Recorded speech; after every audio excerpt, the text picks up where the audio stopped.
Verse 6, they passed through the Phrygian and Galatian region, having been forbidden by the Holy Spirit. This is one of my favorite parts.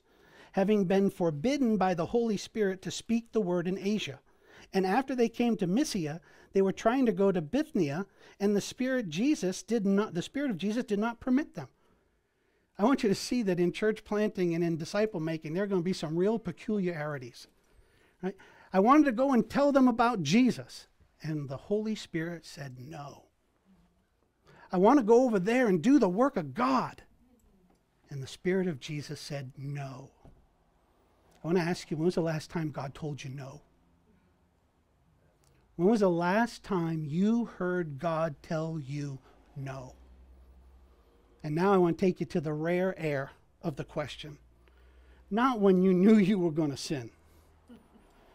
Not when the, Lord, should I do what I know is absolutely totally wrong? And then amazing, God said no. I want to ask you, when was the last time you had a good idea that was not God's idea? And you were humble enough, honest enough to acknowledge that I needed to hear God say no. Because the truth of the matter is, I think so much of myself. I think I got this whole thing figured out. I had a plan, and I was off and running. And boy, if the Lord would only catch up. Come on, Lord, you're going to love this. Right? When was the last time you heard the Lord tell you no to your good idea? I tell you that when it comes to church planting and when it comes to discipleship, this is one of the most important things, because a lot of good people try to run with good ideas that are ignoring the God that they claim to be behind their good idea. This is an incredible passage. How many times have you heard, well, it must be okay. I mean, it's all good. All these are, no. Faithful obedience is the only good. Adherence to God and his plan is the only good. Well, it must be okay because, wrong. That's bad theology.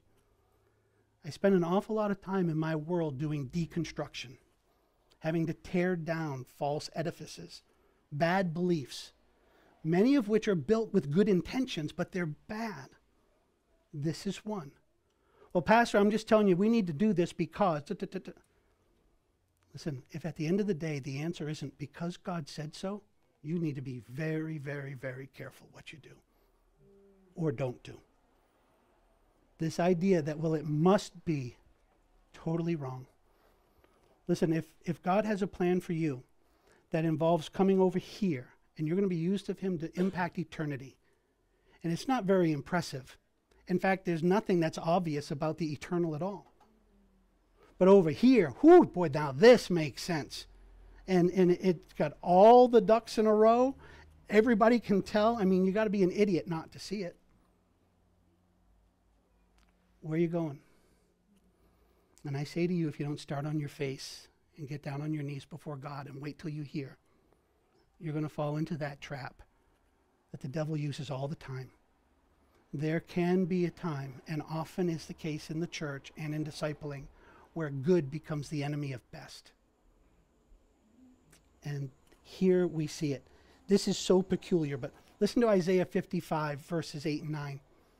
For my thoughts are not your thoughts, nor are your ways my ways, declares the Lord.